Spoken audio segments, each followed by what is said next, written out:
Up next on Access ONU, a unique club makes a difference in the community. Olivet baseball prepares the next major league players, and the culture of longboarding has taken root on campus. You're watching Access ONU. These are the stories impacting you on your campus.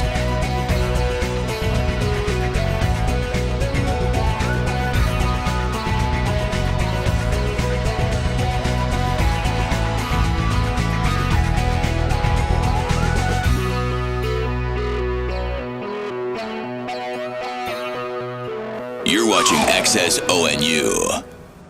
College students often think they do not have a lasting impact. However, as Ali Alexi shows us, what they do have to offer can create change. Access ONU cover story. So good to be with you all today. During Give Your Life Away Week, students often expect to be told to sign up for missions trips. This year included something a little different when Sarah Thabarge, an author and speaker, gave the student body a challenge. I felt like the Lord was saying, don't go on your phone, don't go on Twitter, just pay attention. And I was like, oh, Lord, are you going to call me to be a missionary? No, nothing happened the first day at all. I was kind of expecting some kind of like mystical experience, and that didn't happen. That's fine. But the second day, it was more just less than a mystical experience and more of just a very calm invitation just for another opportunity to serve. Thabarge taught students about the importance of serving as she told stories about her time working with refugees and at a missions hospital in Togo. As a Compassion International ambassador, Thabarge challenged Olivet students to engage with developing countries through child sponsorship. She brought a table filled with opportunities for students to connect. I kind of just picked one randomly off the table, and I looked at Caleb, and I originally wanted a girl, but I picked Caleb, and I looked at his face and his eyes, and they were just so sad. And then he was 14 years old, and I have 3 younger siblings, and one of them's 12 and one of them's 15, so I know that age, and I know how crucial a lot of things like health and water and things like that, just that tough age. And it was just, I don't know, I think God picked it more than I did. If $45 can help a child out for love, then for me that's nothing. Olivet students stepped up to the plate. With sponsorship packets flying off the tables, many students were left to go online to sponsor a child. John chapter, 4, Jesus tells his disciples that there's a food that we know nothing about, and that's doing the will of the Father. And that's super cool, but that shouldn't be our primary motivation, is to have this really good feeling about ourselves. And so I would encourage all college students to serve in this way, just because it's another opportunity to honor the Lord. For me, if it means not going to Jimmy John's, or it means not buying my Starbucks coffee, or maybe working 3 more hours in a week so a child can have what you take for granted every single day, then I say it's worth it. Don't do it out of guilt, do it out of love. For Access ONU, I'm Ali Alexi. Sponsoring a child not only allows you to learn more about a different culture, it gives a child an opportunity for a better life. For more information on child sponsorship, go to compassion.com. Twice a week, members of Olivet's Equestrian Club get a chance to work with animals they are passionate about. And as Access ONU reporter Grace King tells us, they are also cultivating a relationship with a member of the community who needs their help. And how many horses have you owned in your lifetime? Oh, God. At one time, I had 2 breeding stallions, 2 show geldings,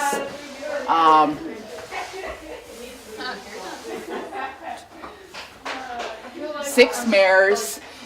We had a full operation. It's cleaning day at the ranch as the Equestrian Club clears cobwebs, shakes dust from the rafters, and says hello to Noreen Paith's 3 horses. Paith, nicknamed Nona by club members, can't imagine how she would keep up the care of her beloved animals without the help of Olivet students. Bringing a big group like this helps me a lot. Bringing 2 or 3 helps me a lot. And at the same time, they get a lot of enjoyment out of it. Twice a week, club members feed and groom Nona's horses. I just see it as an opportunity to help out someone in the community who really needs it. We minister to her, and we're giving her the opportunity to have these horses and to care for them in the right way. And it's therapy for me. I come out here and I'm so relaxed when I go back. And Cleaning a barn isn't always easy work. Dust and spiders are falling from the ceiling. But for the Equestrian Club, as long as horses are involved, they don't mind. For us, it's just a time to get away from campus, relax, be around the horses, pet them, groom them, stuff like that. Nona knows, as well as anyone, the calming effect owning a horse can have. I have owned horses since 1968. I grew up saying, I want a horse, I want a horse, I want a horse. And my mother would always say, every little girl wants a horse, you'll grow out of it. When I was a senior in college, 2 months away from graduation, I spent $1,500 on a 2-day-old foal instead of buying a car, which she thought was the more practical thing to do. And she said, you're never going to grow out of it. You might as well buy a farm. And I have had horses ever since. They're such beautiful animals that God has blessed us with. They're so majestic and therapeutic for us, and just to see their different personalities and just to see, especially the colt that we're taking care of, just to see him grow has been really special for me. For Accesso ONU, I'm Grace King. Olivet has been known to produce Major League Baseball players in recent years. Joining me today is head baseball coach Todd Reed, who is here to talk about the program's past successes and where it looks to go in the future. Also joining us today is Tiger pitcher Nick Campy. Gentlemen, thank you so much for being with us today. Thank you. My first question is about Ben Zobrist. So this question is to both of you. How did you feel when you found out that Ben Zobrist was in fact the most valuable player of Game 7 of the World Series and he went to Olivet? Was that surreal? I think surreal is a great way to describe it. First, thanks for having us. It's just fun to be here and talk about it. But yeah, surreal is a great way to describe it. Anytime you see someone you know or someone who's been affiliated with your program play at that level and then achieve at that level, it is just, it took a long time for it to really sink in that here's a guy that has worked out with us, has played at Watson Field, and it really was surreal. And I'm not sure it sunk in until we communicate with him some, and he did communicate back a little bit right after the World Series, and myself and a couple of our coaches were on our way to the parade, and he talked to us, and so it really was a surreal kind of moment, and took a long time for it to sink in. It's great. Yeah, I mean, it's awesome to have a guy like that who comes back and is open to talk to us and hang out with us and just be a general guy with us. He's got all kinds of fame now, especially being the MVP. It's awesome. It's incredible. When I saw that he won, I was just thinking, good for him, good for us, good for Olivet. Olivet's all over Wrigley Field right now, so it's awesome. Well, thank you so much. But not to be ignored is also Ben Heller, another Ben who went on to the major leagues, and you had a close relationship with him, right? Yeah, more so than Ben Zobrist for sure, because I had a chance to coach Ben Heller for 4 years. And we've had 2 draft picks in the last 3 years. Ben Heller was drafted in 2013, and then Josh Altman was drafted by the Texas Rangers last year. And the journey through the minor leagues is oftentimes it's hard, and the percentages of making it are not very high. But Ben Heller really ran his way through the minor league system from what they call low Class A or rookie league all the way through the major leagues. And in August, I got a phone call about 6 o'clock in the morning from Ben saying, "Hey, Coach, I'm going to be at Fenway Park tonight pitching for the Yankees." And so I got a chance to go and travel around to try to see him make his debut, and that was a very similar feeling, just surreal that here's a kid who sat beside me in the dugout, lifted weights in our weight rooms in Mackay and Burchard, pitched on Watson Field, and here he is now pitching in Fenway Park or in Yankee Stadium. And again, Josh Altman is at the start of his professional journey, but got a chance to see him play this summer as well. And even watching a player play in the minor leagues, I get the same feeling. Just extremely grateful for the opportunity to have worked with them and had a relationship with them. So, Cool, Mr. Campy. After seeing the successes of both Ben, Zobrist, and Heller. How does that make you and your other players feel about your own chances of making it to the major league someday? Oh, absolutely. You know, there's always a doubt, you know, small Christian school, you know, will I get seen? And it's just really encouraging to know that there's been, you know, success stories come out of here, and it gives us hope. You know, it gives us more hope to work harder and harder every single day.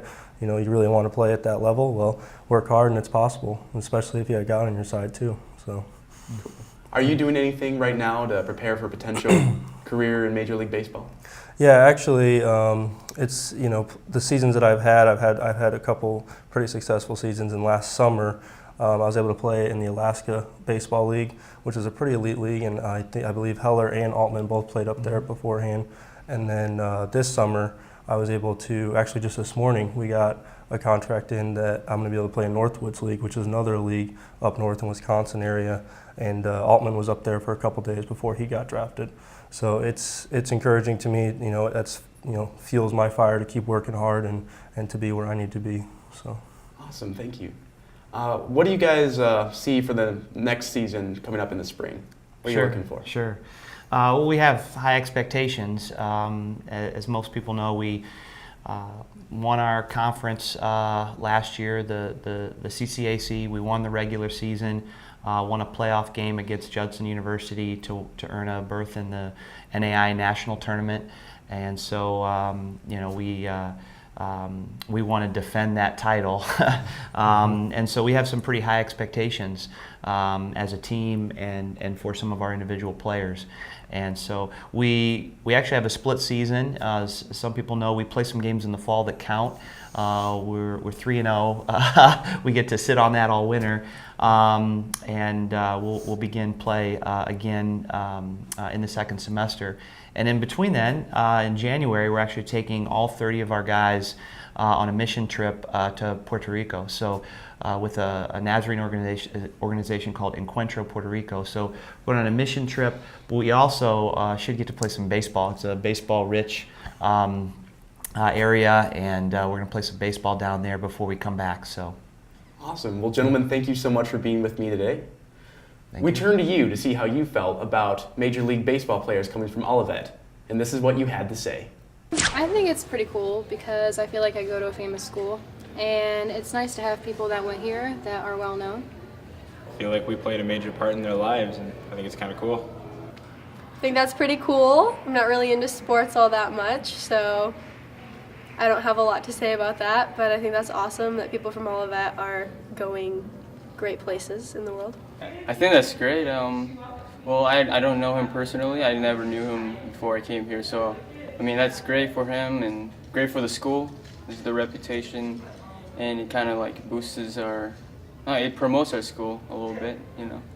I feel like Olivet has another way to advertise now. And it's kind of awesome. It makes me think that we have a pretty great baseball program here. You know, we're raising some high quality players. You know, MLB better look out. Longboarding on college campuses rolled into style with surfers in California putting wheels on their surfboards. Now the fad has reached Olivet, with one student manufacturing his own boards. Access ONU reporter Nathan DiCamillo takes a look at how the Olivet community has evolved. When seniors Riley Dale and Cameron Schultz came into Olivet, there wasn't much of a longboard scene. Since then, the boarding community at the school has grown significantly.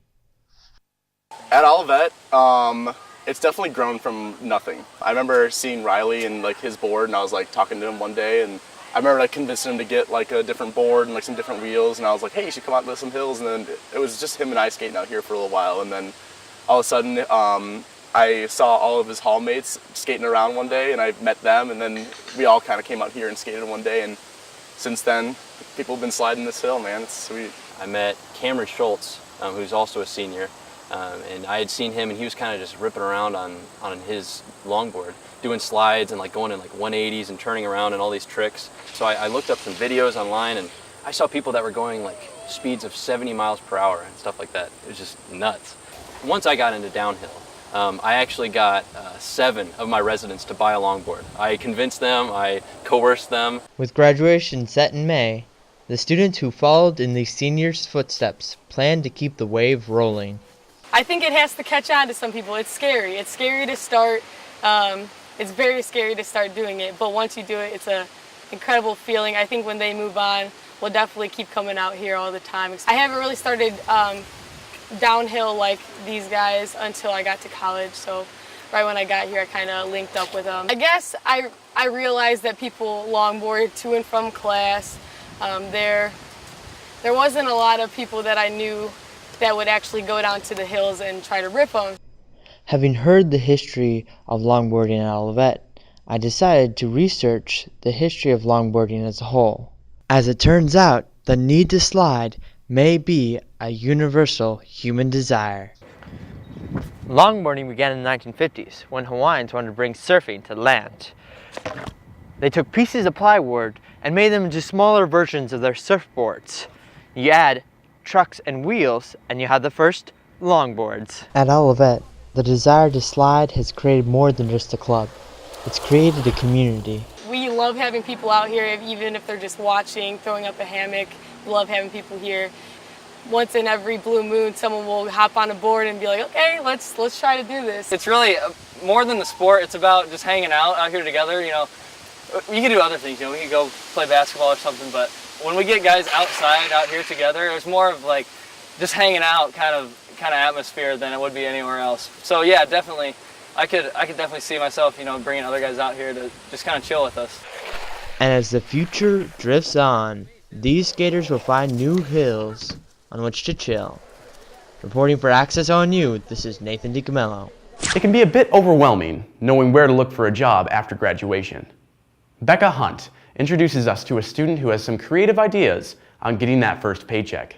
Access ONU Spotlight. Thanks. I'm here with Erica Ray, the Director of Student Relations of the Society of Human Resource Management. Hi, Erica. Thanks for being here today. Hello. So first of all, what is your club?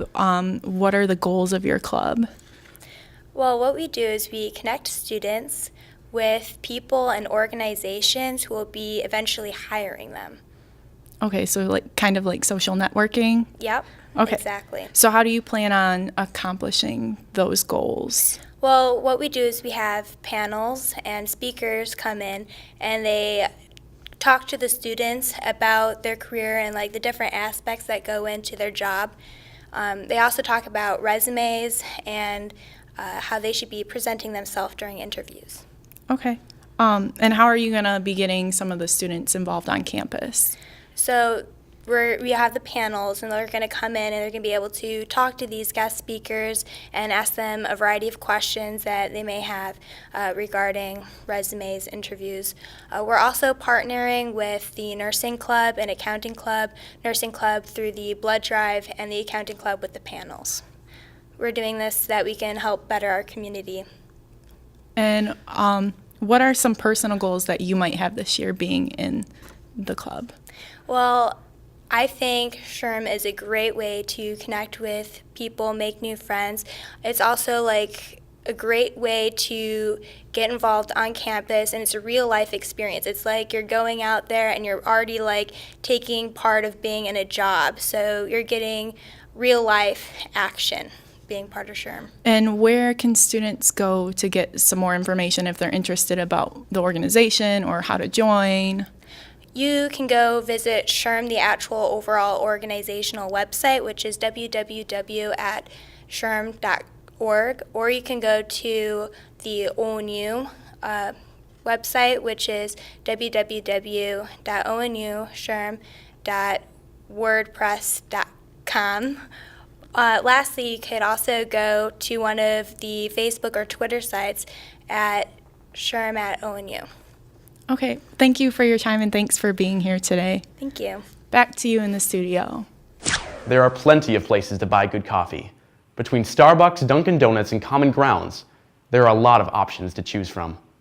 But as Access ONU reporter Logan Miller discovered, an Olivet student is roasting his own quality coffee right here on campus. Matt Harnish is an Olivet junior who's decided to take roasting good coffee into his own hands. His passion for roasting and brewing coffee has become contagious and is catching on even with his friends. So I got interested in roasting coffee, one, because it was cheaper. It was a cheaper option than going out and buying specialty coffees, and I started getting this taste for coffee that was actually good and not like Folgers or Hillsboroughs, which is really repulsive to me now. So I kind of got an eye. I was like, this is an option. I can, make my own coffee. I can have it whenever I need to, but I don't have to wait to go to a store that sells good coffee. I can just have it right on the spot and for a very low price because it's raw when you get it.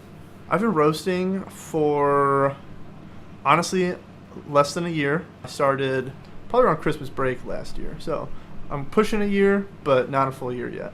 My experience with the Matt and his coffee have been both overall positive, I guess. I mean, logistically, I like it because not only is it fresh coffee that's come from, his house 40 minutes away about a day ago, but it's nice because he does it himself and you can tell that he likes doing it. And I think that's, at least for me, a big game changer, is that something that he's passionate about, is something that he likes doing. But all sentiment aside, he does have a taste for decent coffee that is actually enjoyable to drink. It's fun to drink it because it tastes good, not because I need to stay up until 4 in the morning. Not only better coffee because of smaller quantity, but better coffee because it's better quality. I sell it for like $12 a pound, which is kind of like an average price for good coffee. So you get some bang for your buck. It's also just like a kind of a therapy thing, I get to go home, say hi to Mom, and then go to the garage and roast for a few hours just by myself. I listen to music while I do it. So it's kind of relaxing. So future-wise, it's probably just more so going to stay at small batch roasting, nothing crazy, because it's more so for the fun of it and for being able to share coffee with people. Thanks for joining us for the latest edition of Access ONU. If you have a story idea, you can email us at accessonu@olivet.edu. You can also follow us on Twitter at access_ONU.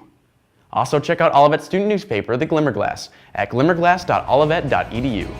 We'll see you next time.